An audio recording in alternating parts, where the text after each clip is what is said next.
which is one of the main things, right? To keep increasing the spend to get to like the level I am at today. And I'm still sometimes surprised at how scalable this business is, basically. We started pretty much almost at the same time. I believe it's going to be a year for him. He has reached $50,000 in sales in the last month. How are you doing? I'm good. Thanks for letting me join your podcast. Feel super grateful about this opportunity, but doing well, doing well. You definitely deserve to be here. Believe me, 50K, certainly in the Canadian market, is no easy task. I'm sure, like everybody who's competitive, for you, it's like, oh, I have bigger goals. But for the new seller that you were when you started, I'm sure 50K was like a North Star. And to be able to reach that, it's always good to be told, like, hey, man, good job.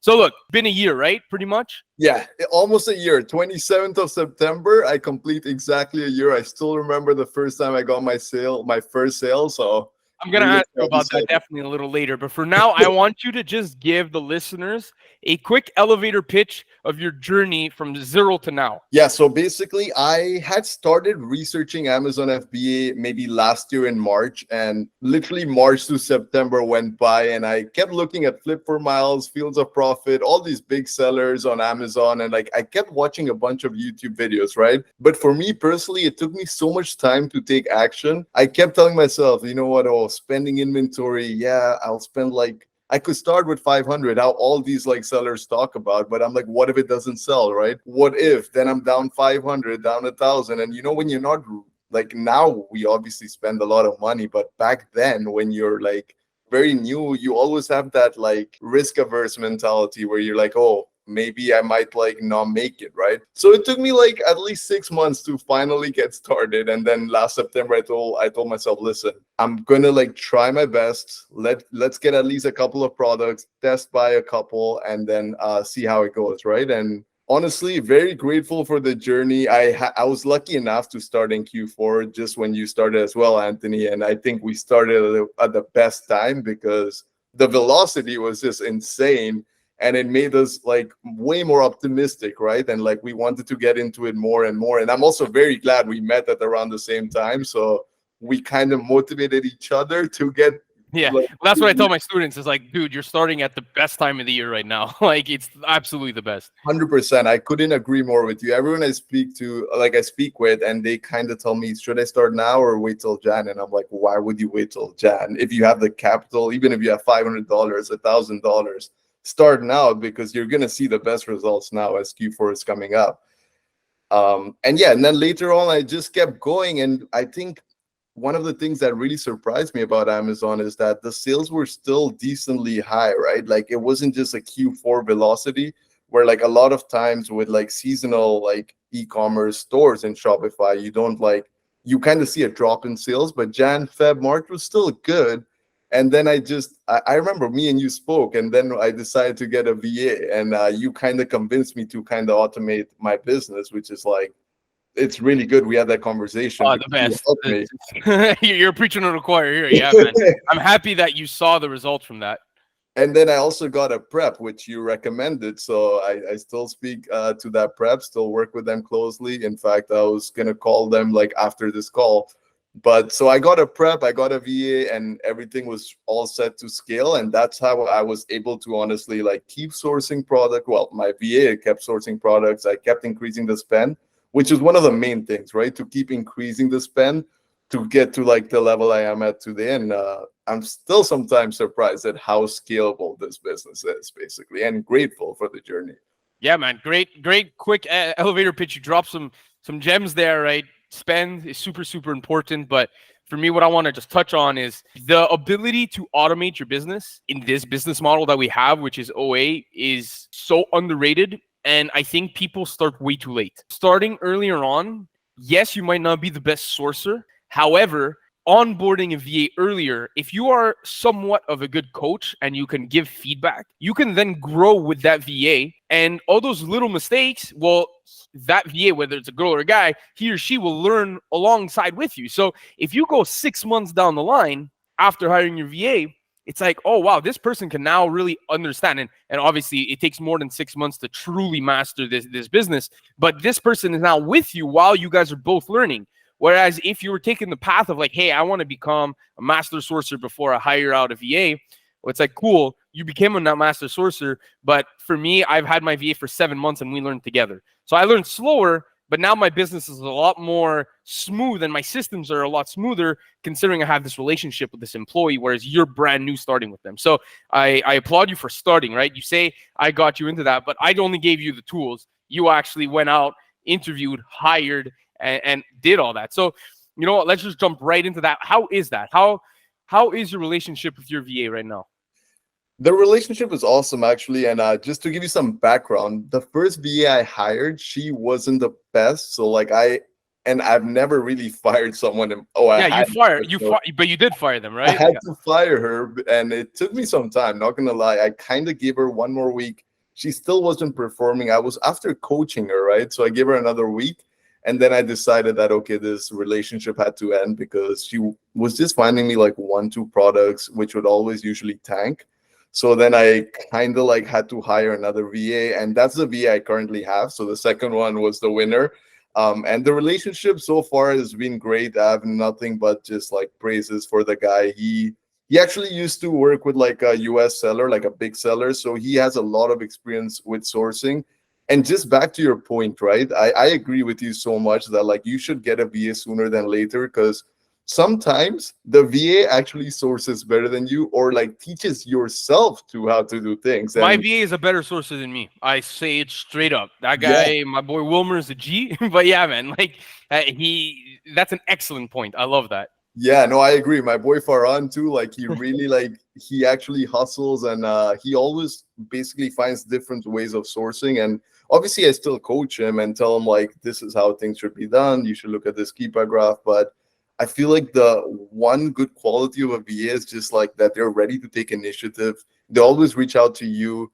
My first VA was very passive. Like if I didn't message her, I did not know what was happening, right? Yeah. And then you build trust. Like he's actually part-time right now, so he works 20 hours a week. And I tell him, listen, you can work the 4 hours you want. I'm not gonna give you like a track sheet. I don't care. You're performing, right? You're giving me leads every single day. So that's all that matters to me. I have that trust in him. I'm not gonna tell him to like do a timesheet Yeah. for. I do the same, right? I don't track hours. I just trust that they're putting in the work, and as long as the results speak for themselves, that's the important part. Yeah. And well, I think it was good that you fired. It sucks for the person that didn't do the job right, but I think a lot of people get stuck at that, and they have negative experience because they prolong bad employees, right? And what it is at the beginning you have to be very, very tedious with your selection process and that whole hiring process. And I think that's what intimidates a lot of people from getting a VA. But that hiring process is so important because if you do it right, you have the best chance possible to actually get a quality VA. And I say VA, right, but they're employees. And what I loved what you said is this person actually goes out of their way. They are improving. They want to get better. These people have feelings, right? These employees want to be good. So it's the dream that this employee becomes a better sourcer than you. And for me, it became a reality. And that's when my life, my Amazon life changed because I was like, okay, I have an employee that's better at me at this task. Where can now I put my energy to continue growing this business? I could not agree more with you because that allows you to buy yourself some time, right? So if that person is sourcing and doing most of the sourcing in your business, you can focus on the high level stuff that matter to your business, right? The bottom line stuff. Okay, how profitable are we? Like, do we need more ROI? Do we need like increase the margins? How are we gonna do that? So just like those kind of things that matter more, and then you can also like make sure that your products are getting shipped to the prep on time and like talk. So it's like more a lot of communication, but that's the goal. Obviously everyone that starts, you have to start just like we did. Like we started with our own prep, right? Yeah. We used to source for hours, right? And sometimes you don't find anything, but that's just part of the game, right? Just kind of keep pushing yourself to finally find something. I think that's the step, like an Amazon seller, right? The journey of an Amazon seller is get your hands dirty. You got to do everything yourself. You got to get an understanding of Keepa. You got to understand what is sourcing, just the fundamentals of it. Then you start outsourcing prep. So then you can do even more sourcing and learn it even more. But you don't need to become an expert, like I said. You just learn to the point where now you're comfortable. You have enough cash on hand. You have 10K in the bank type of thing Now you go, you know what? Let me outsource lead generation. And then now you're tag teaming with that person to the point where now you have things so automated and it's like, now it's time to scale. Let me put as much cash as possible, whether that is getting loans or putting part of your paycheck or whatever it is. Now it's time to scale. And I think that's like the general 4 points of an Amazon seller. After that, after time to scale, anything can happen, right? It's just about problem solving and becoming a good leader. But that path is so important because if you skip one of them, and look, people will say out there, prep is screw a prep center. I'm going to do all the prep. Hats off to you. I like my time, right? I'm all about buy back my time. And I think success for a lot of people means different things. For me, at first it was money, but then I learned that, like, obviously, yes, it's money, but it's my time that I love the most. So why would I not have a prep center costing me $1 something per unit where I don't have to ever see these products, touch these products, or anything with that? No, I couldn't agree more with you. And to be honest, if you actually look at everything I used to do, the least favorite thing for me was prepping. Because I mean, yes, I can listen to music, I can play a show while like doing it, but at the end of the day, I'm still getting a bunch of boxes every day. I'm still labeling, I'm still printing. When I feel like I'd have more fun like sourcing or finding new products or like doing other things in the business that's not prepping. But I agree with you. It's part of it. Whoever starts first 3 months, you probably should, or until you get to a level of sales where like, or until, to be honest, until you get bored of it and you know you can afford it. It makes you doing your own prep makes you appreciate the work that's being done for you. I would say that to the least. Because look, my brother started Amazon. I made him start with the prep center right away.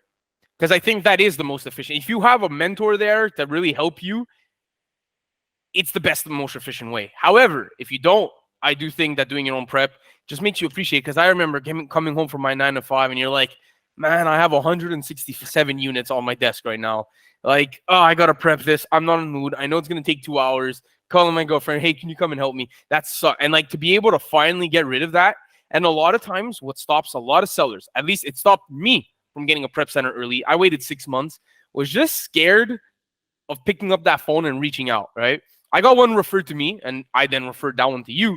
Yeah. But just the fact of like picking up that phone and calling them and be like, what's this because it's the unknown. You don't know what the process is. Like you mean to say I'm going to ship my inventory to a random place in Alberta and they're just going to send it off to Amazon. What? Yeah. So it's like, I think that's intimidating at first, but once you get that done, that sigh of relief of like, wow, my first shipment of 100 units came out and I did no work. That is awesome. Yeah, I know it is. And, you know, it takes some time to build that relationship with the prep. Like, I mean, to be honest, my first prep experience, I don't know if you remember, but I told you that I had a prep in Toronto, basically here. And my whole idea was it's better to have it in the same city or doing business because whatever, you can go see them and build rapport. In fact, I went to Milton. I rented a car to go to Milton. It was like an hour away from downtown Toronto from where I live, just to build rapport. I bought like Timbits and like coffee for like the workers. I met the owner, super chill guy. I thought that would have helped with like building relationships and just speeding up the shipments, but that didn't really help. And that's when like you reached out to me and you were like, oh, if you're looking for a good prep, here you have the prep, right?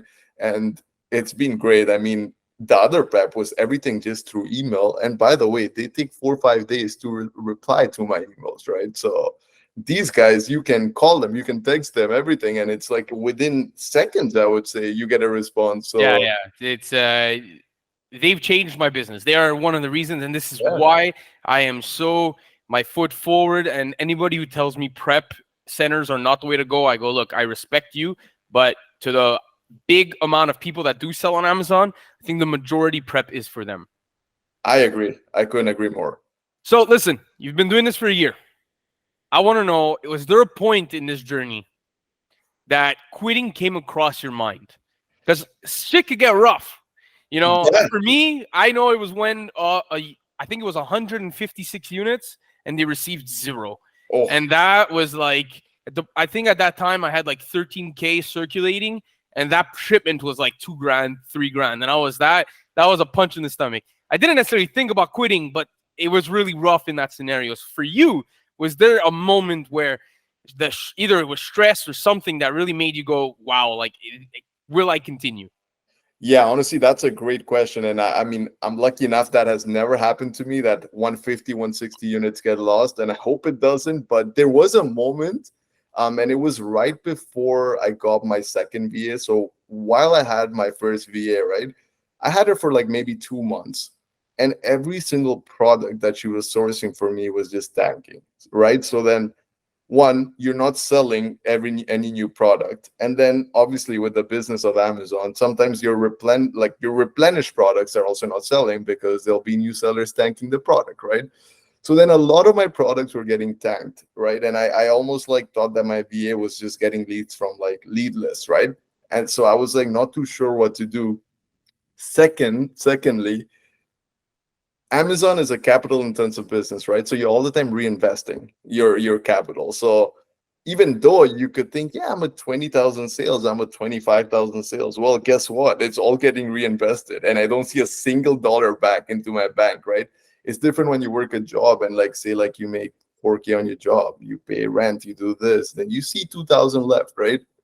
After all expenses, or maybe 1,500 depending on how much people spend. But in a business that's not the case. You can take some profit, which is what I do now, but initially it was all like reinvested. So it was getting a bit demotivated to a point where like, okay, am I really making money? I am, yes, but I'm not seeing it. Secondly, I see all like my new 20, 30 products sourced by like my first VA not selling. So then you have to just drop the price to get cash flow because cash is king. But then I think after I got my second VA, things started getting better. Um, I did some coaching with him. I told him exactly what I didn't want based on my previous VA's situation, and things got better, right? And then I also I set it up based on like taking some profit, so like mentally you feel like you're making money. You know what I mean? So yeah, overall, I feel like everyone. I am a I'm a believer that every single person that starts Amazon has to go through that. And if you don't, I don't know how you don't, because it's gonna happen. That's the cons of like running a business. I think there's way more benefits than cons, but that's one of the big cons. Yeah, Like, you hit it right, right? Like the whole I think, well, let me rephrase that. I think a lot of people come into this business thinking that that cash is going to hit their pocket, right? yes, Like, oh, if I make 25 grand and I have like, let's just say 10% margins on the low end, it's like, oh, I'm making $25,000. Yeah, I wish yeah, $25,000. I'm making $2,500 from that. Like, that's really cool. That's a lot of money in my pocket. No public math here. It's a lot of money every single week in my pocket. But then you realize, like, okay, if you want to grow this business, like you need to reinvest. And certainly if you stay stagnant in this business is the worst thing because like you said, products tank and that cash flow could end up decreasing month over month. And that's the worst thing you want to be in. So by continuously reinvesting all the profits every month, you are growing this account really, really large. And what I like to tell people is like for that first year, consider your Amazon account as a very, very high yielding savings account. That's what I tell people. yeah, Because that way, if you tell yourself, hey, you're not touching any of this cash, nothing, not $1, you're not touching anything for the first year. But you got to know that mental, and it's hard. It's hard. You got to, it and is. you just got to grow and grow. That's the best way to succeed. Now, like I said, you have to be mentally ready for this. There's the other way of taking profits first, which I think a lot of people do very, very well. I have multiple streams of income, so I decided to just continuously reinvest, because I don't necessarily touch that money. But for majority of sellers, I think that taking a percentage of the profits is very, very healthy. I couldn't agree more. Like, I was doing 2% of payouts, but as I started growing even more, I increased it to 3%, and I plan to keep it at 3% probably for another year. I think that's a good level because obviously I still want to grow fast, right? But I would recommend to anyone that obviously like has that challenge of mentally not being able to see the bigger picture, definitely take some profits out, because then you can open your like app and your savings account like, okay, I've made a couple of thousands here and I It's have this. growing. It's growing. At It's, least, it's not like it's zero. yeah, exactly. And again, I think everyone's different. I also know some sellers that go all in, that like have no savings, and whatever works for you works, right? That's like the whole idea. Well, I've talked to so many sellers since I've started, and what's interesting is that so many different people have different. It's one business model, but people attack it in such different ways. Yeah. And for me, that's something super cool about this business model is that there's not one way to do it. You can completely automate this business and have less margins, but more time. You can go all in and do some FBM work and have no time, but you're making 3x what the other guy's doing. So there's different ways of attacking this business model. And that's why I think everybody should start. Like it's truly easy, no matter what you want to accomplish. If you do this for 1 year, you most probably could. If quitting your job is what you want to accomplish, probably not in 1 year. That's going to take a lot of work. Yeah, but for definitely. realistic goals, I think you could accomplish it inside 1 year. And going back, right, it's been a year that you started. And I saw you tweeted once saying that you never thought you'd reach these goals when you started. Yeah. When would you say you started realizing that your goals were actually achievable? That's a very good question. And I think when I hit my first 10,000 month, I guess, because I had my goal of 10,000, but at that point when 10,000 seems like a lot, right? But it just came so quickly that when I hit my first 10,000 per month, I mean, not in total sales, but I think that was also December. Imagine that was December of last Q4. That was like my third month basically of running Amazon. That was right? my first. That was also my first 10K months. We Nice. were running. I remember we were running side by side for a while. Yeah, no, we definitely were, right? We were. So I remember that's when I realized, okay, this is crazy because I was probably thinking 10K maybe in March or April forecasted for the month because I just didn't. Also, I would never have thought that I would have increased my spending that much, right? But it just happens. That's one of the things I always recommend to new sellers. Like when you get started, you're gonna feel stressed. It's gonna you're gonna spend maybe $300, and you're not used to seeing that that you owe $300 on your credit card for inventory. But as time goes by, you realize that that's what you have to do, and it couldn't be more simple as that. The more you spend, you're spending $30,000 in a month, and you're like, I can't fathom this, but it's crazy what we do. Like, imagine, and well, I'm sure you don't need to imagine. I get asked all the time in the streets when I tell people I sell on Amazon, but telling people, yeah, I spend $30,000 on inventory, people freak out. Like, that's a lot of money on inventory. It is a lot of money, and to be honest, still when I tell my friends or I'll tell family or whoever I talk to as well, yeah, I spent 30,000. They're like, are you crazy? What's going What if on? it doesn't sell, right? What if it doesn't sell? But the thing is, we can't think like that, because if we think like that, we're never gonna grow. And I feel like it's important to get yourself uncomfortable, feel a bit uncomfortable, even with 30K.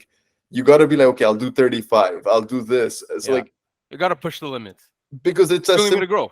Exactly. The more you spend, the more you make. It could not be more simple. Yeah. That's a great lesson for new sellers, right? Is keep pushing that limit. You got to get comfortable with the uncomfortable first, right? You're gonna have that $300 one specific ASIN. You're maybe gonna buy 10 units. It's gonna feel comfortable, but then you got to start progressively buying more and more if you want to grow. And as we know, 10K a month seems very intimidating at first, but it's a lot more achievable than you think. A lot more achievable than you think. It's 5K. Spend 5K, maybe a little bit more. Realistically, spend 7,000 to 8,000. You'll get that $10,000 in a month. 100%. And people just need to realize that. And I know it's easier said than done because I've been in that position. It took me 6 months. The beginning, right? It's that beginning learning curve, and most of my students go through it. It's just so hard to understand source because it's so simple, but everything happens in here. It's the analysis and the speed of going through products and then finding. And now all of a sudden you're getting better at finding, and that's just how you end up going oh, I can spend $1,000 in a day pretty easily now. Yeah, and I agree, because when I first started and I started learning to source, it took me so long to find profitable products. But practice does make you perfect. As you source more, man, you realize that it takes less time to find a good product. Yeah, that's because you've been doing it for more hours. It's not because you're not good at it. You just get better at it. Well, think about anybody starting a new job. Yeah, I say this all the time. If you started a new job day one versus year one, you are a completely different person. Definitely. You're not, and your boss usually does not expect you to perform like your colleagues with years of experience, because you don't have that experience. So if you take that mentality and you're like, okay, Now, what we do, the sourcing is a job, right? Yeah. It's VAs have that. Your employees usually have that. The higher level thinking is different. That's like the CEO mindset. But actually, sourcing is a skill that you need to develop. So give yourself time. I think impatience is a 100%. big thing that gets in the way of new sellers. So we talked about obviously this, which is great for new sellers. But I want you to tell a new seller right now, someone that maybe is just starting out, something maybe not to do.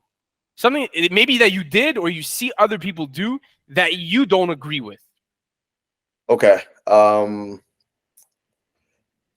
I would say like don't rely on everything you hear on Twitter or like on YouTube, because there's a lot of people out there that are just trying to make quick money, right? And like I would say like do your due diligence, but don't just jump into everything, right? Because there's a lot of people that operate like that. I mean, there's so many courses I've come across that are not legit. Like you are actually trying to help people, right, Anthony? You're actually doing that because it makes you feel happy that you were able to help six of your students grow and scale. But I would say do not jump into like everything you see, and make sure you like actually research. Like if you're looking at the course, okay, go to that person's Twitter, go to that person's YouTube, like try to research a bit more, and maybe ask people around you whether they know that person, whether they're legit, credible, right? So I would say like basically don't just jump into any course, because a lot of people like you'd have like I know people that have 2-3 thousand and they spend like 2K on a course when Yeah. technically like you could have done your research and not lost that 2K. Well, everything's out there for free, first of all.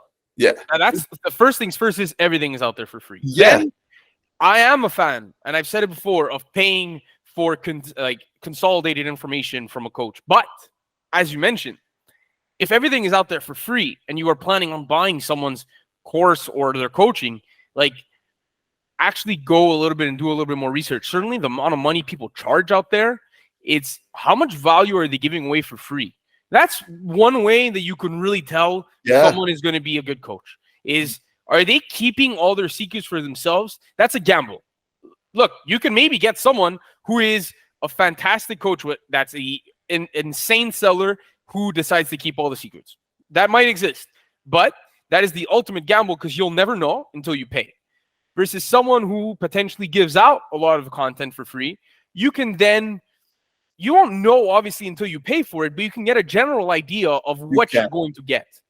Yeah, and again, I was referring more to like people that don't have much on their social media, don't share any free content, right? And you just jump for it, right? Like that's what I was thinking. That was like kind of like don't just jump into things, right? And I think the second thing I would like to mention is don't just go into the business thinking that it's going to be easy, right? And like don't compare yourself to other sellers, right? I mean, I used to do this myself. I look at so many other sellers and like you see them at 50,000 a month. Like now I'm at 50,000 a month, but when I started I was like, why am I not getting there sooner? Why this that, And right? I'm willing to bet that look, maybe not, but you're not super satisfied with 50K now. You have bigger goals, and you're seeing people at 100K, and you're like, man, I need to get there.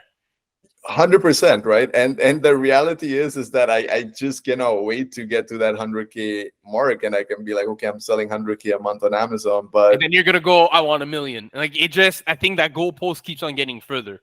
yeah, and that's what I guess it's important to know that okay, you're always gonna want more sales, like 100K a month. You'll want 150, then 200. You want to get to 4 million, 5 million a year, but just kind of like it's important to realize where you came from. Like you when things are not going well, I think it's important to realize that listen, a year ago I was rarely making any money. I'm at this point now, and grateful enough to have the opportunity to get to that next level, right? Because a lot of people don't take action. So It's an underrated skill, being able to be present and understanding where you are currently versus where you are where you started. And I went through similar, and I still go through these lapses of thinking of like, okay, where am I today in my business overall? Like, I don't even look at my Amazon, I look at all my businesses. Then I go, okay, I have every single day to do what I want, when I want, how I want. If I want to spend 3 hours, I'll spend 3 hours. If I want to spend all day. So all this is under my control. And then I tell myself, when I started, what was my ultimate goal? Was it money or was it freedom? And the answer, truly in my heart, was freedom.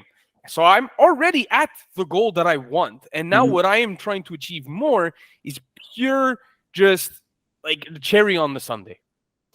And taking that time to understand that, I think, is huge.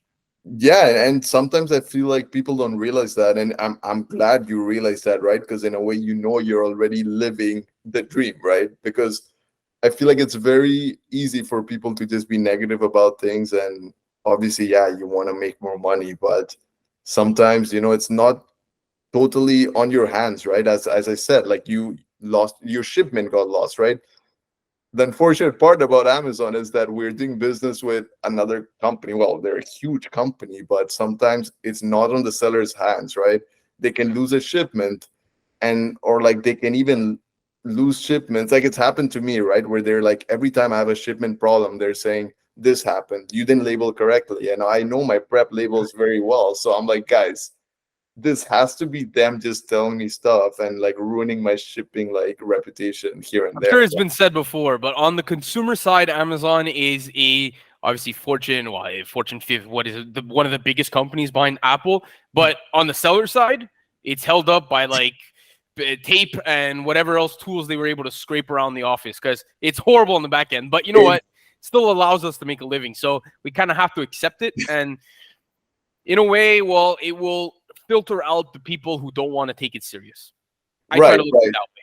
No, I agree. And at the end of the day, like they do all the fulfillment, right? Which is another headache you'd have to worry about if you had a store on Shopify. You'd have to have a warehouse, and you'd have to pay for that warehouse, pay for the shipping. So I mean, obviously we pay for the shipping, those FBA fees. But again, back to your topic of time, it saves you that time, right? At the end of the day. Time freedom, baby. I want Exactly. to know something. This is interesting. It's been on my mind. Yeah, go on. So when we met, not the first time, but when we got on a video call months ago, 6 months ago, somewhere around that time, you were in a transition from 9 to 5. You were able to take on Amazon and kind of do it full time, to now you work at Google, if I'm not mistaken, right? I do. Okay. So I want to know, in that time period, what was the work-life balance? And I want you to talk about all those situations, right? Or maybe just the time you were able to do it full time, and then now that you have, when you're working full time with Google, what's the time commitment that you spend on Amazon? What's that workflow like? Yeah, so honestly, I'll be really honest with you. It has been an adjustment, right? Because I basically got used to working full time on Amazon, and that's when I really, really scaled my business, right? Because I had so many more hours in the day to actually work on sourcing, or like with my talk to my VA, talk to my prep. So it's been an adjustment, and I would say now I've gotten better at it, where I'm working like 2 3 hours a day on Amazon. Like when I come back from my job, I'll just talk to the prep, make sure that products are being sent. I have my VA call at 8:30 p.m. every single day, so I'll have the call with him. Right after that call, I buy the new products, and then I'm also getting into wholesale, so it's been very busy. So then I have to talk to my suppliers, make sure we're buying like more inventory here and there. So sometimes 4 hours. Some days I pull more hours because I just have to. Q4 is coming up. So it's been interesting, kind of like having to balance both things. But again, I'm grateful to have a job, because now I can, as you said, right, I can put more capital into the business, right? um Before I was reinvesting everything, but now in Q4 I'm like, okay, I can use some of my corporate money to put in more money to like grow the business. But it's been good. I mean, I'm still a huge believer. Like, I mean, it's really cool that people can do it full time, like you, because you have diverse, like different sorts of businesses, right? I just always recommend to people, do whatever is best for you, right? Whatever you're most comfortable with. Because I know there's a lot of people that can't cope with both things, but then also know other sellers that also have a job and are scaling like crazy, right? As mentioned, right? Like I said, it's a very simple business model, and there's different ways to attack it. And the beauty about it is that you can do it with a 9 to 5 and rack in a ton of money. I was making obviously more money when I was working full time and doing Amazon on the side, obviously. But I decided that for me, my freedom of time was more important, so I decided to go that route. But I completely understand people who want to attack both for a couple of years and then maybe jump off the 9 to 5 wagon with a boatload of cash on the side. So I get that. And plus, you're in downtown Toronto. I'm sure rent is not cheap there. So you would have to do a lot of sales to really just even pay your rent. Oh yeah, exactly. So it's expensive here, right? It's not like Canada's cheap. And when you were doing it full time, entrepreneurs always talk about the grind, right? For me, and I've talked about it, my grind is buy back as much time as possible. I don't want to actually go through the grind, but I want to know, what was your grind like? Well, when you were full time, what was your schedule? Were you doing this for 8 hours a day? Talk to me. Yeah, so initially when I went full time, I'll be honest, it took me some time to adjust. Like there were times I was waking up like more late compared to, because when you have a job, you have to be logged in at 9, right?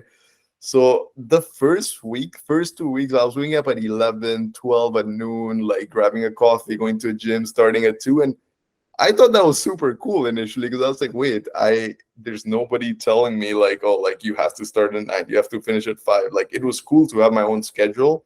If I want to work in the evening, if I want to source at night, I can do that, right? So that was good. That being said, though, like with a job, like you have to be disciplined because you have a manager, you have a boss. I think where I struggled was like, okay, I need to make sure these things are getting done, because if they don't get done, nobody else is going to do it, right? Like this is a, well, 2-man team, because I might be a now, and maybe 3-man with the prep. But still, like if there's like high level stuff that don't get done, it's very hard to like get to it. So it was adjustment in terms of like making sure I get my tasks. But like after those 2 weeks, I started waking up earlier. I went to the gym, got my day started well, and then I would say, to answer your question, how many hours? I would say 4 or 5 hours. I wouldn't say I worked like the whole 8 hours. I was in and out doing things here and there, but full focus hours, like maybe 4 hours a day. So it was good. I don't think it takes 8 hours in a day, right? I I think know. four fully focused hours is plenty. And I loved what you were talking about it and kind of putting a spotlight on the struggle at first, because I think a lot of people think that they want to work for themselves full time, and they don't have the competencies of actually and the discipline to actually do it. Because to wake up and be like, I'm in charge of all my time, how am I going to use, like, because now like every 1 o'clock, 2 o'clock, 3 o'clock, those are all hours passing by, and you have two choices. Are you working on your business or you're not? And I think a trap, so two things can happen, right? Well, three ultimately. One is the right direction, but then one is kind of like you mentioned, start taking a little bit more easy. You don't need to put in 8 hours. So you might wake up at 12, go to the gym. Next thing you know, it's 4 o'clock. And yeah, you can still get in your work in, and there's nothing wrong with doing your work at night, but you can get distracted. Yeah. Or then there's the complete opposite side of the equation, of the spectrum, and you have the person who not every single minute is determined by you. So you can go, I don't want to spend any time relaxing or doing anything like that. So I'm going to work, because then you feel guilty. I went through both, right? I've been doing it full time for a couple. So now it's like, man, like if I'm not working, I'm working for myself. So if I'm not working, nothing's getting done. So I need to be grind. So I think that's another trap. And that happened to me too, by the way. Like there was a point where I'm like, okay, I'm literally just by myself. So I gotta make sure I'm making enough money. As you said, it's expensive here, right? To afford rent, to afford going out, expenses, whatever. So there was a time I was just literally working like 12, 15 hours a day. And that's because, and again, I am grateful for those days and like for that grind that I did like maybe 2 months, because that kind of allowed me to scale and learn so many things I wouldn't have learned if I was like working full time, because it gives you the whole day to just imagine you're just stalking Amazon the whole goddamn day, right? Like It's you're beautiful. it's amazing. It's cool because like you're finding more ways. So yeah, those are some things I do miss. I will say, like just having the possibility of like talking about Amazon and like just, I feel like I'm a big believer, if you focus on one thing, you will get there, right? So that I miss that part, and I feel like I needed to get there. But again, some opportunities you can't miss out on. So and I feel like it will help me grow the business too. So grateful Awesome. for that. A little bit more tactical of a question. I think a lot of new sellers are going to really appreciate this.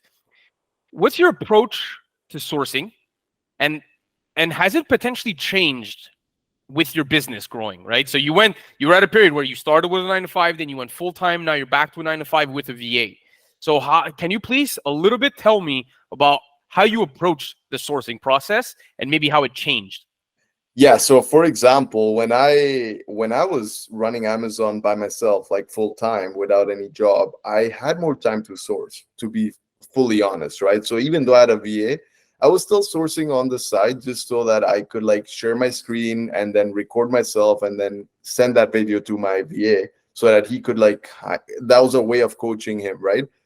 But as that transitionary period happened where I got a job, obviously I have less time to source. Like think about it, you're done at around 5, 6.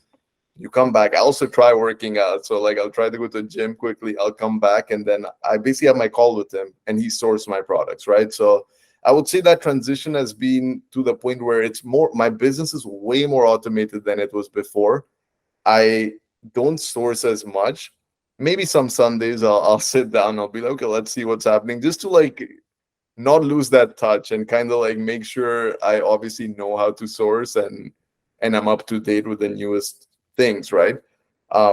But as you grow, you will realize that you can be more picky about your products, right? Because there's also a certain amount of capital you have, right? So my VA, some days he'll come with 6, 7 products, and even though they might be like all decent ROI, you have to look, and just to get more into a technical side, you have to look at that Keepa graph, because if you just look at the product itself and you look at that 35%, 50%, 70% ROI, makes sense. I'd want to purchase all of them, but make sure you look at the graph, because sometimes he'll give me a product that 15 days ago it was like $5 less, like it was 25 instead of 30. So I go back to him and I was like, listen, this might happen, I don't want this product. So like keep coaching your VA, and they're very smart, honestly. If you find the right VA, they're super smart. But just kind of, I would recommend expressing to them exactly what you want. I tell them, listen, I want a graph that's very stable, even though the profit might look good to you.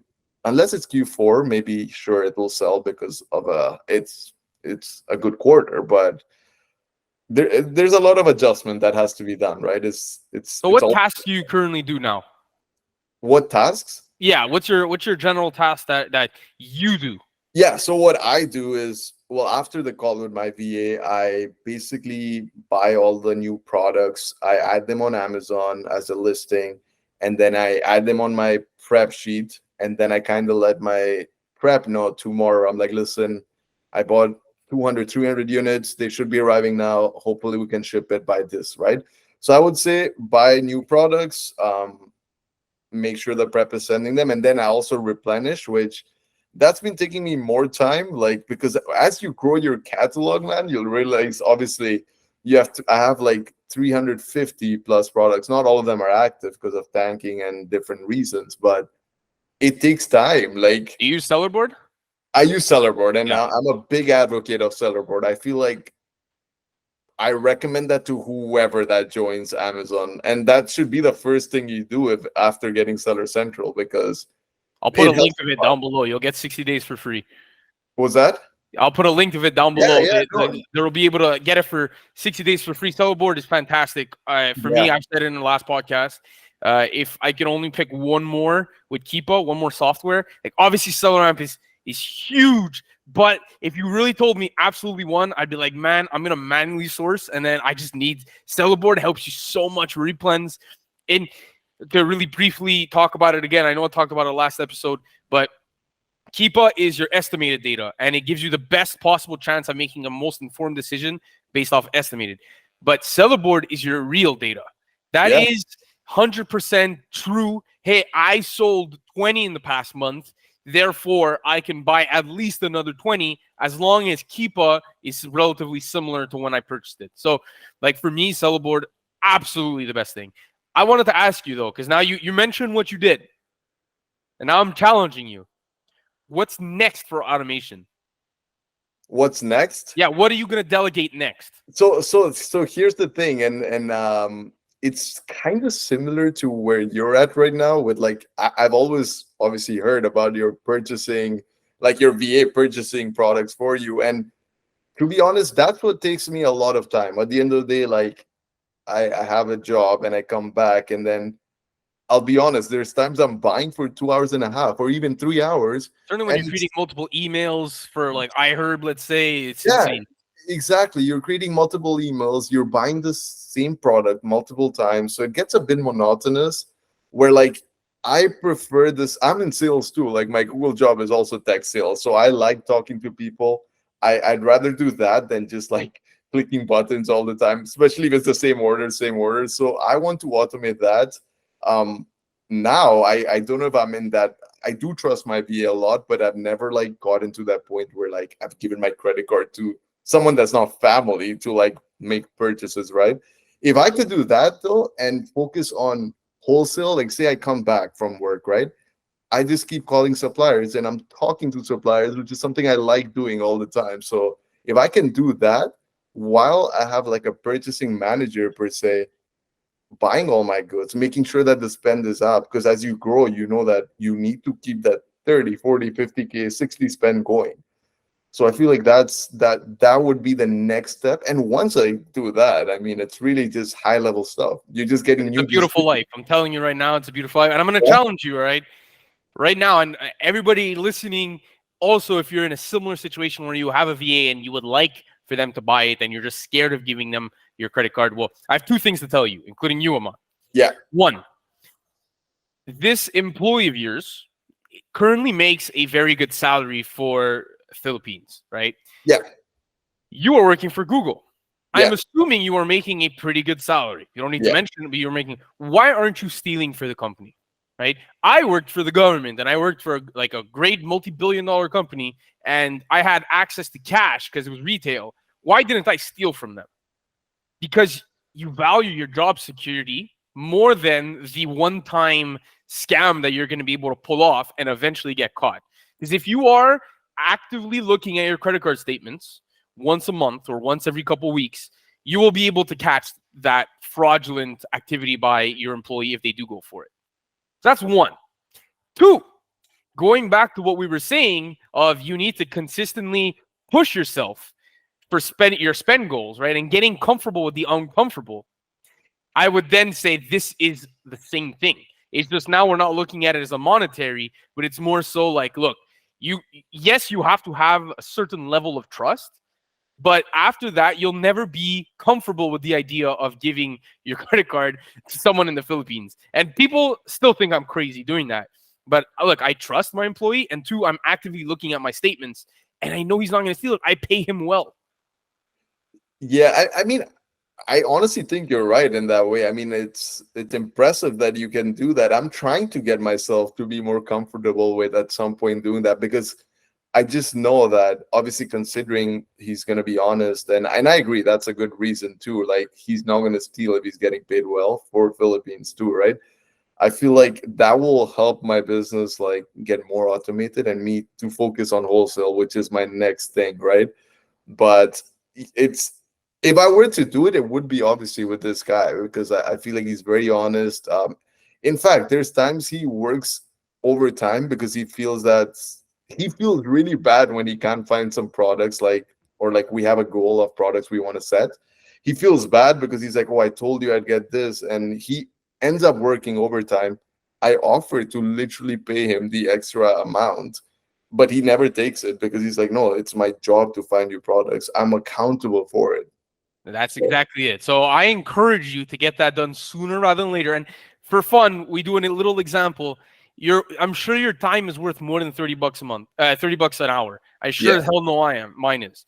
And I would say my average purchasing sessions before used to be around 1 to 2 hours a day. So you do that times 5 days a week. It's like 10 hours that's now just being, and honestly more than 10 hours, but considerably 10 hours that's just been transferred to your VA. And that's $300 a week. At the end of the month, it's like $1,200 a month, right? That you're just saving because they are purchasing. So even if they do scam you after 2 months, they scam you for $500, which is it's a crap ton of money for them, but not a lot for us. You've already made that technical ROI, which I don't think is going to happen in the first place. But this is why I push you, and I like to challenge you here on the podcast because I think it's eye opening for a lot of people who struggle to get through that step. And don't get me wrong, guys, if you guys don't have a VA yet, don't just go giving out your credit cards to everybody. Yeah. Get a VA, work with them for 6 to 12 months, get to know them, and then once you have a reliable relationship, do it, and then do your due diligence and make sure you're checking those credit card statements.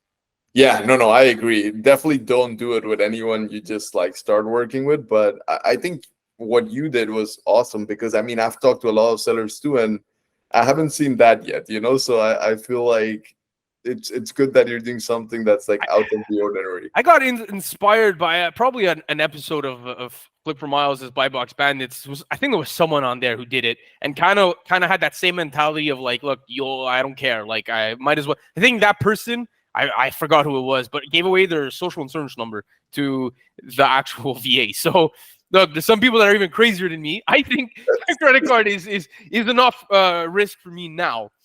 Yeah, I think, and that's all they really need at that point. I don't think there's a reason to get a social, Exactly. but it's fine. Look, for new sellers out there who hasn't taken steps yet, right? You were in those shoes, right? You did months and months of research before you actually took action. What is something you can tell that person right now to get them to take action? And if not that, the first steps to take to get that ball rolling. Yeah, honestly, well, firstly, I would say you're better off doing it sooner than later, clearly, because Q4 is coming up right now. So why wait till Jan, right?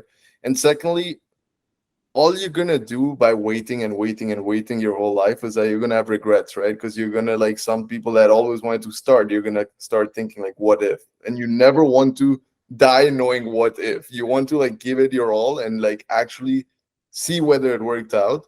And secondly, I think just notice that you have such a good community around you, right? Just like Robert, you know Robert, right? When Yes, I sir. actually, I'm gonna get him on the podcast soon, people. yeah, that'd be awesome. Yeah, no. So when he's the like I guess first guy I actually talked to, and he literally told me, get a Twitter, document your journey, and literally just get started, and you'll be fine, right? So trust me, like after doing this for a year, like if you really want to get started, you will, and it will. I'm not going to tell you it's going to be easy because it's going to be very hard, but starting is all it takes, and you're already steps closer than way like so many people that wouldn't have even thought about starting. So that's the hardest part. I think that is the hardest part about this whole journey is getting started.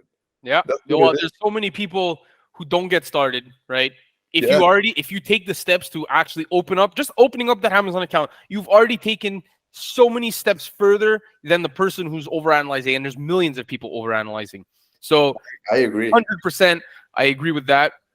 It's been a year. I've said it multiple times for both of us, right? Yeah, We've seen on Twitter people documenting their journey. And there's people that have faded away and stopped tweeting and probably stopped their Amazon journey, which sucks. But almost everybody, I don't want to say everybody just because I'm sure there's some people who haven't grown their business as they wish, but most people who've done it for 1 year, it's like the magical number. 1 is. year, you will overestimate what you can do in the short term, but you will underestimate what you can do in that 1 year. And you're the perfect example of that, right? You are now doing $50,000 a month of revenue in 1 year. Yeah. That being said, if you had a crystal ball, okay, 1 year from now, right before Q4 of next year, what would, not where you see yourself, I want to know what will make you look back and say, this year was fluffing fantastic. Like next year, right? Yes, next year, I want you to, wait, so September 22nd, 2024, looking back at this from this day, what makes you say this was a very, very good year? In terms of numbers of like this amount or just in general? In general. I think obviously I care about the amount of sales, but right now I'm also focused on like automation. And secondly, to know that at some point, like Amazon can be my way out of like just like my freedom, right? To just like being able to automate my business and like seeing that number and being like, wait, you know what? God forbid anything happens, I can actually live off Amazon. You know what I mean? That is the goal. And I mean, financial freedom is always the goal, and time freedom too, as you mentioned, right? So for the next year, I have three goals, right? It's like breaking into wholesale, contacting as many suppliers, building those relationships, right? Because at the end of the day, I feel like being able to get better prices will you'll always stand out. But doing that while maybe trying to automate my business, maybe I'll take you on that offer on the purchasing manager, or like if I can do that, getting into wholesale and kind of like increasing the number of sales to like maybe, who knows, being at 200,000 a month and at a healthy margin.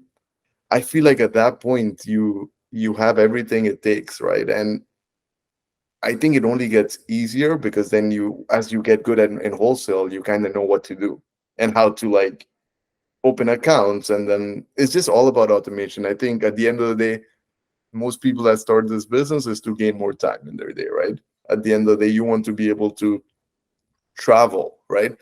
I love traveling, so I like, my goal also is just to travel the world while I'm making a lot on Amazon. So I want to be able to do that, and I don't want anyone stopping me from doing that, right? I want my business to operate. I, as I said, I'm also willing to obviously get more employees and like make sure that if there's a small cut on my like earnings, but to make myself like more free and be able to do what I love, then I think it's definitely worth it. Your margins are going to suffer if you get more employees, and the more automated you get, normally your margins are going to suffer. And again, going back to what we were saying earlier, there's different ways to run this business model. And if you want to be able to travel and you want to be able to run your Amazon business at the same time, can you do it grinding yourself? Yes. But are you really going to enjoy yourself as much? Look, people are out there claiming they have 20% margins. Fantastic, man. Like I'm very, very happy for you. I'd rather have the 10 to 15% margin and having employees on board. Heck, I don't even mind getting an 8%. That's like we're borderline on the low end, but like an 8 to 12% margin is very healthy if you have a full-fledged business and like everything is completely automated. Yeah, and I agree. I think it all depends, right? Like, for example, if I was doing everything myself, if I was doing prep myself, if I was sourcing myself, right, and I didn't have an employee, and all I did in my life was Amazon, and like I rarely like even took breaks, I would want a 20% Yeah, you margin. expect it. I definitely like don't disagree with that statement. If your whole life is your work and Amazon and that's all you talk about, definitely want the 20% margin. But if your goal is to obviously automate it and get some more time back in your day to do the things you love, then you have to be willing to take the cut in your margin. And at the end of the day, it's a volume game. You will get the amount of money you want if you like stay like within like the game, basically. 100%. You've talked about wholesale a couple of times. One, are you doing wholesale at the moment, or is this something you're transitioning into? So I am doing wholesale, just two accounts. So like basically, I would say I'm transitioning into it because I'm just getting started, and my cousin actually is helping me Okay, with wholesale. So he's like my new employee. I forgot to even cool. mention that. So he's super excited. He's the one that's like calling the distributors. I'll give him like 10 names of distributors. I'll even give him products that OA products that sell with good volume. I'm like, okay, find me the distributor, right? And we're doing it to the point where like we can partner together. For every distributor he finds, I give him a certain commission, right? He wants to work purely commission based, so Yeah, awesome. that's Why not? awesome. Yeah, exactly. But So I'm curious, is it, because we hear this often, it's a buzzword in the Amazon community. Are you making a transition because Amazon OA is saturated? I honestly wouldn't really say so, because I feel like with Amazon OA, like you can say it's saturated, but at the end of the day, it's all a sourcing game. And if you have a VA, they're always finding you products that will sell in the moment. So I wouldn't say Amazon OA is saturated. I will say that if you break more into wholesale, you will increase your margin. So just to have a bit like just to have better margins, healthier margins, I think wholesale is the move. That being said, I don't think I will stop doing OA. I feel like OA is still very good, and sometimes you do get good deals with retailers with those coupons, right? All those codes. So I want to do it like my goal is to do 50-50, 50% OA, 50% wholesale, but it wouldn't be the worst if it's 30% wholesale, 70% OA. I'm not like, or at least that's what my mind is right now. I'm not like fully planning to transition into wholesale. If I can, awesome. If not, it's Well, certainly that fine. you're good with talking with people, right? Because I think, and I've talked about this in the last podcast with Chris, wholesale is a little bit more corporate. It's that Yeah. corporate lifestyle a little bit all over again. Whereas OA, you can do this without speaking to anybody, Yeah. other than your employees. And for my opinion, I don't think it's saturated one bit. OA, yes, there will be tanked products. Yes, there are a lot of people starting and they will end up tanking those products. However, they won't last. And yes, there's always new influx of people coming in. The thing that separates other people is understanding that not all products will last. One, yes, products will tank. Two, and that is kind of priced into what you expect your margins to be. If you expect 100% of your units to sell at a profitable price, you're doing it wrong. There needs to be a good balance of products with more like ROI of 70, 80%, so they can counterbalance the products that you liquidate and maybe lose like 5% on the product. So that is that whole costing game. And it's like, who cares? As long as you can keep buying more and more and more, there's always new deals. There's always new products that come up onto Yeah. Amazon. I don't think Amazon OA will ever be truly saturated. I think people just come up with excuses.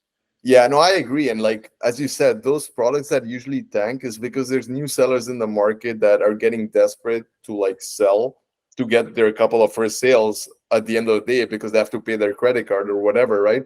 But you see that shortly. And secondly, I'd always advise like I'm breaking into wholesale now, but also it's important to not buy too many units of a product because that listing can tank. And then Yep. what? Then what? You're gonna have to sell with the, and they could be new sellers, and those new sellers are gonna get the graph down, the listing to tank, and at the end of the day, you're gonna have to tank with them to sell. Yep. And a lot of units Especially, with wholesale. especially if you bought 200-300 units or even more, 500, 1,000.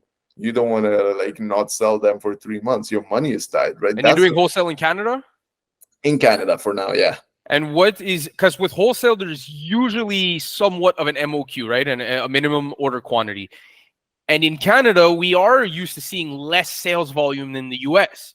In a Yeah. way, we will find listings with 4 to 10 sales per month, and they could actually be good listings if there's very little competition. What's the deal with wholesale? Are you coming across listings with low volume, but you're requiring to buy more? What's the process like? Yeah, so as you said, yeah, a lot of the listings here definitely don't have as nearly as much volume as the US has. So like I'll contact the distributor and I'll kind of see if they can sell me like 100 units, 150. And I would say the big misconception people have is that many people don't even break into wholesale or many OA sellers because they genuinely think that the MOQ is just crazy high. But like sometimes you have these smaller distributors or wholesalers who are willing to sell you 100 units. I have one distributor now that like sells me 100 like as we go because I don't want to like buy 200, 300. So it's all about like trying to find those type of companies that will be willing to work with you, right? Obviously, we'll all have companies that will have like minimum 1,000 quantity, minimum 500, and it's good to just keep them on the side if you ever like grow to that level. But it's And okay. on that ASIN that you're buying 100, Yeah. ballpark, what's the sales volume on that? On the ASIN, I'm buying 100. Well, the sales volume is actually this one actually is pretty good. I bought 200 on this one, so the volume on that one is like around 500-600. Okay, and that's the Yes. beauty of it, because I'm assuming that when you're doing wholesale, because in Canada we do have listings that do perform generally well. The problem is one, you can't get them at a profitable price, or you're just not able to sell because you don't have invoices. Is that the case? Yeah, so sometimes that's the problem too. Like you can't even get engaged with it because you don't have like the right invoice. And I've tried, and you keep trying, and Amazon's like, no, this doesn't work. So I've had that issue, and there's nothing else you can do than just trying to go to the next product. But back to your question, with those like lower volume listings, that's what I'm getting to right now. Like I'm trying to build a plan where I'm like, okay, SellerAmp sometimes shows you less, but Keepa shows you more. So I'll find an OA website. I'll still buy it to just kind of see how many sales I can get per month. And then based on that, I'll try to like reach out to the wholesaler and sometimes even see if I can buy 50 because you know what? There's no harm in trying at the end of Yeah, the day. for sure. Um, So I got a couple questions left for you. yeah. The last two are going to be more philosophical, and this one's going to be more tactical. We talked a lot about like new sellers, and I do like to talk about advanced topics, but also new topics because new sellers have so many questions going on.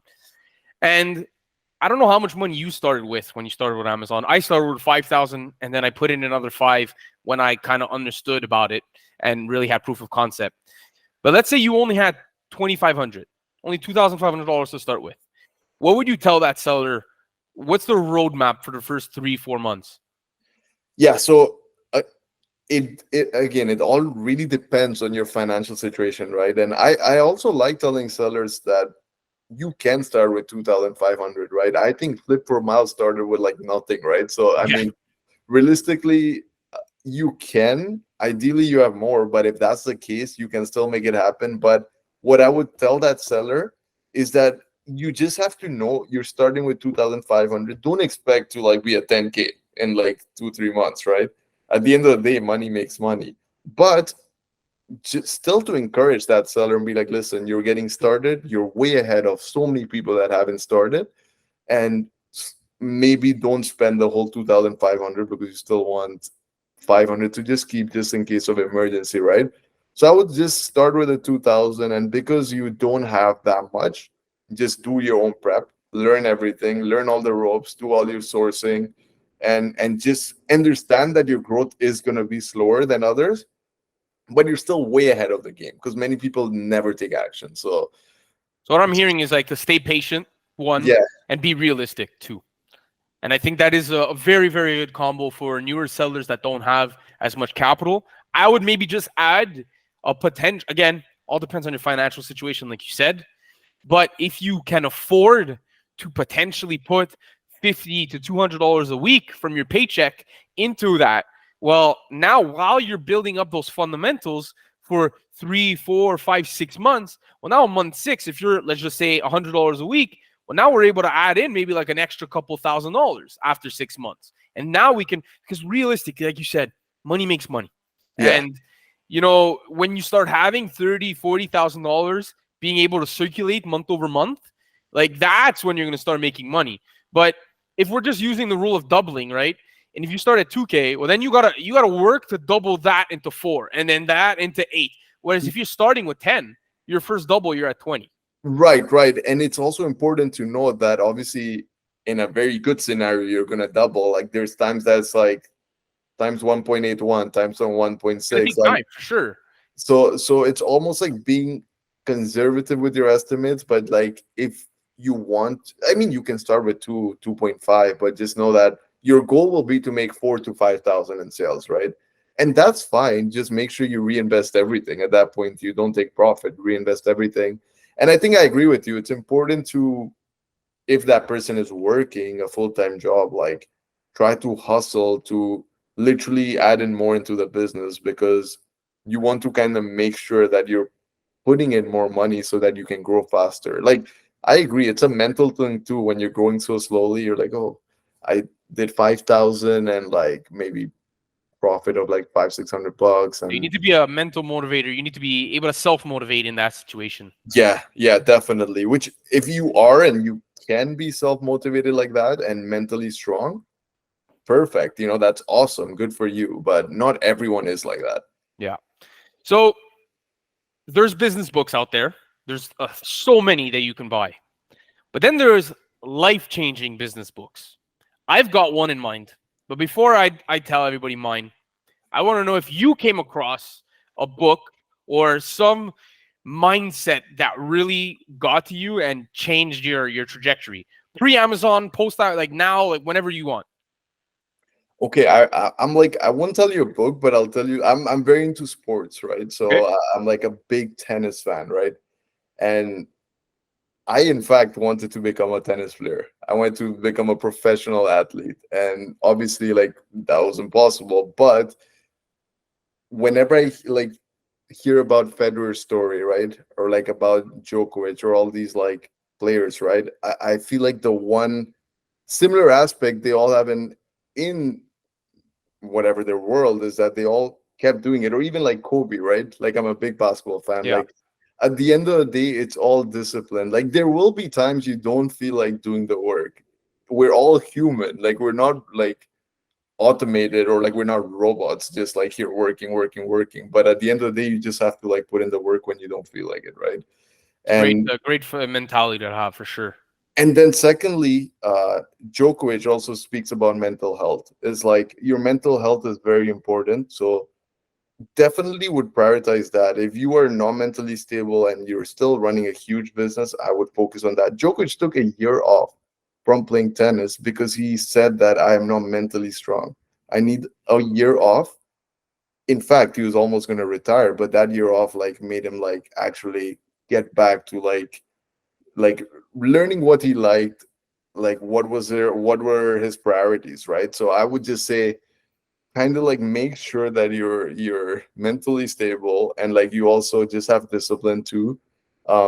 But yeah, at the end of the day, that's what it all comes down to, right? I think someone can be more talented than you, but hard work definitely would pay off more, right?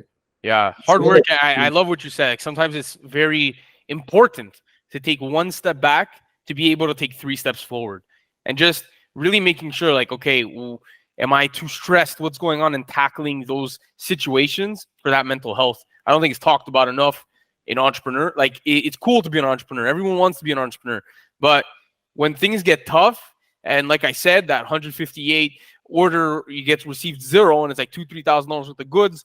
And now you're like, okay, here we go. I'm not sleeping until this gets Yeah, refunded. yeah, Like, exactly. how are you going to be able to go through that? And sometimes it is very important to take a step back. I love that. For Yeah, me, yep.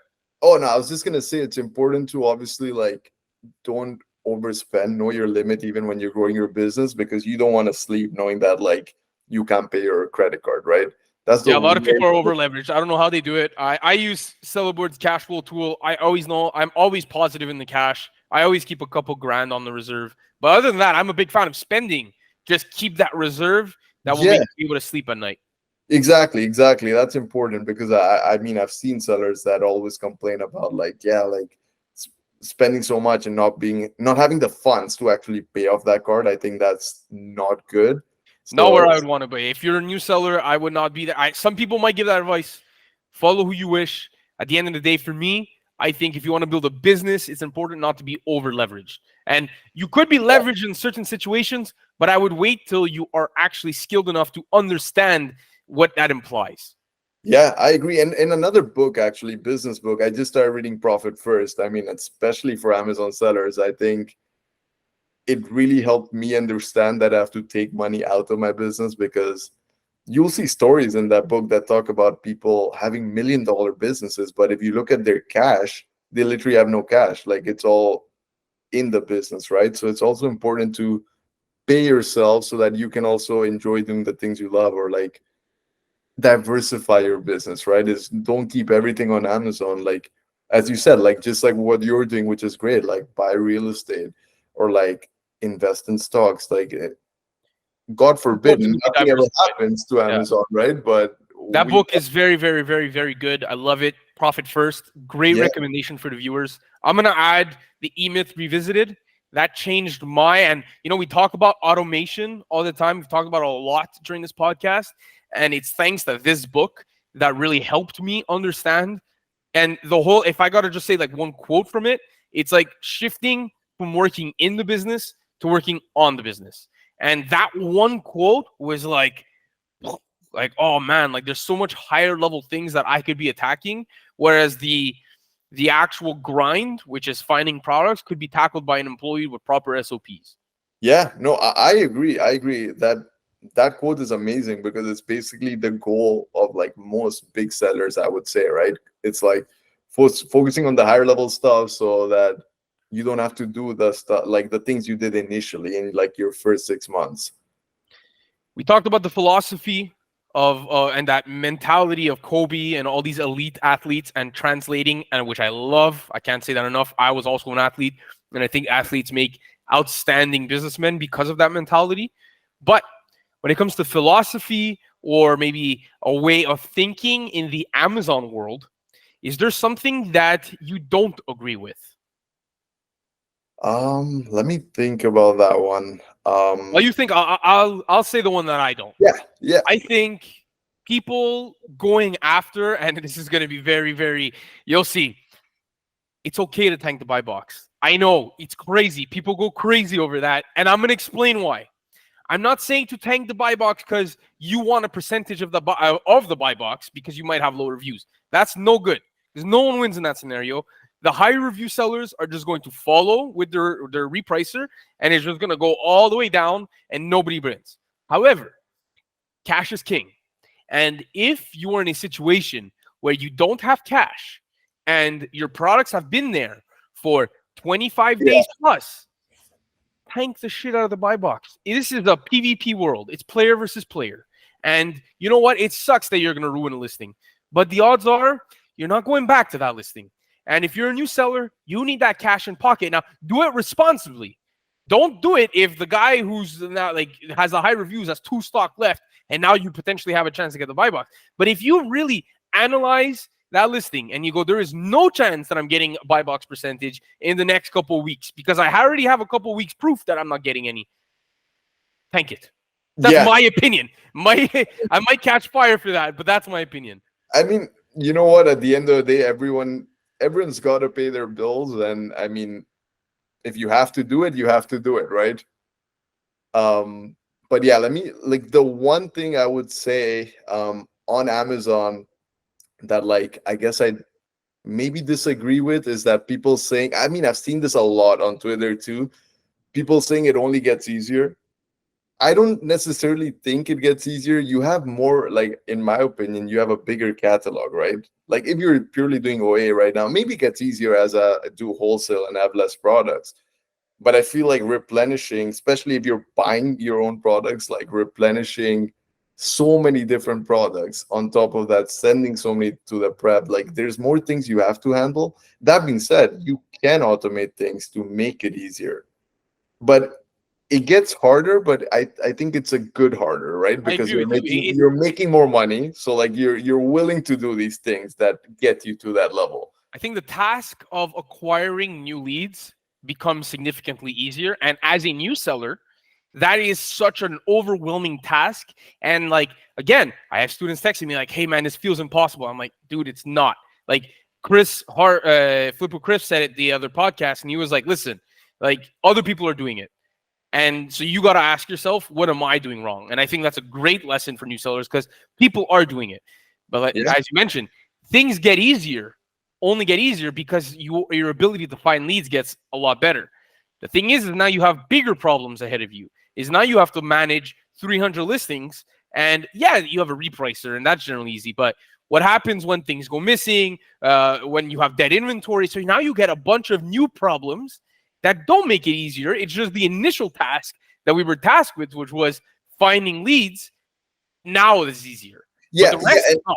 and I agree, right? Like finding leads is easier because now you have your VA and you have everything set in place to make things happen. But for example, these past 2 months, and I'm sure you've experienced it too, all these removal of products, right? Products that already either had so much stock in or a good amount, products that I recently just bought and sent to the prep, and Amazon just decided to like remove those listings. I mean, again, it's part of the business, and as you have more products, you're gonna have more listings that are being removed. I've had authenticity complaints as well, right? Like, which you have to keep. Amazon wants, this is like a high volume product I was selling, by the way. Amazon wants every single invoice. I sent it to them. On top of that, they're like, no, we want a screenshot of every time it says that it got delivered to your address. So I'm like, okay, send them that. They still want more things. So like it's like a in and out battle with Amazon. So the way I like basically phrasing running a business is that you're just solving problems. You're solving problems from like the morning to night. That's what it is, but it's all worth it at the end. Yeah, 100%. I think that's a great quote. Well, not quote, but philosophy that you can go contrarian against, and I completely agree with you. This is the last question. I love this question. I asked the last podcast. I think it's going to be asked to every single seller. If you can separate your journey so far into 3 different chapters, what are they? Go them chapter 1, 2, and 3. Yeah, I guess chapter 1, I would say, is just being, I wouldn't say afraid, but it's like a lot of learning. I would say like overwhelming. That's the word. I would say it's just being overwhelmed because firstly, you don't even know whether this business is going to work, even though you've seen on Twitter that people have been successful. And mind you, most people back when we started were all US sellers, right? So I think mainly it's just like being overwhelmed all the time. You don't know how to ship to Amazon, right? You don't know like Amazon's rules. You don't know how to open a seller Food. essential account. Everything. So everything's all over the place. You don't know what credit card to get, what to use. So you're just asking a bunch of questions. It's a lot of admin work, a lot of like you being overwhelmed, which is part of it. I think that was like the first 3 months of me running that business.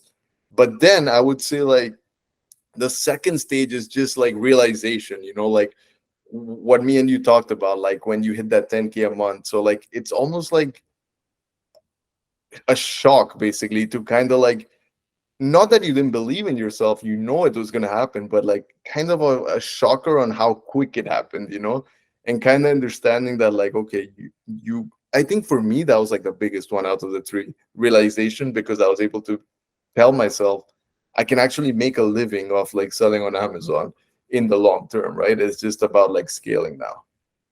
And then I think the third stage in which I am right now in my business, based on my current situation, because I'm working full time, is just purely automation. That's what's happening right now, in and out. Like everything around my business right now, I'm trying to just automate, right? I'm trying to basically, I have like, as I said, my cousin who's calling distributors. I have a VA that's like finding me products. I have the prep that's shipping the products to Amazon, right? So the last automation part would be like maybe doing my own purchases and just finding small things for me to be able to like not like I guess like worry about these things, right? And I mean, I would love to get another VA to automate all the admin stuff I just mentioned, like all the product removals. Maybe they can help me with that. So my goal is to get another VA. And thirdly, I guess the stage is just of growth, right? At the end of the day, that's like the word growth. Like I'm trying to expand into the US as well. So that's something else I'm actively looking into. So exciting things. Like, I mean, Delegation is addicting. Delegation is yeah, addicting. Once you start, it's like, what else can I delegate? I'm delegating the admin. I'm delegating purchasing. I'm delegating. You're always searching for new things. So I'm very excited to see what's coming up in the future for you, Aman. Good luck with expanding thank your you. wholesale. Good luck. I think that expanding to the US is definitely a good thing. Once you reach like that 100K a month, I think it's a good idea to start expanding into new markets and potentially growing even faster then. So, Aman, thank you for coming on this podcast with me. It was fantastic. I think we delivered a ton of value for the listeners. The floor is yours if you want to direct her to your Twitter or anything last you want to say. Yeah, honestly, just wanted to say thanks for having me. This was great. Honestly, it was even glad catching up with you because I feel like I haven't seen you or Yeah. like even had like a virtual conversation in so long. But yeah, I mean, if you want to learn more about my journey or like have any questions, if any new seller wants to learn, more than happy to help. I was once in your like shoes, basically, where like I was reaching out to people and I didn't know whether it was gonna work out. So you can like follow me in Ego Klani 1995. That's my Twitter. That's where I basically am. Like that's where I I'm going to link it in the description. Okay, perfect. Yeah. So if anyone needs help, more than happy to help. But Anthony, this was great, man. It was nice catching up. Thank you, man. And I'll definitely have you back on later. All right. All right. Take Ciao. care. Have a good one. See you, man.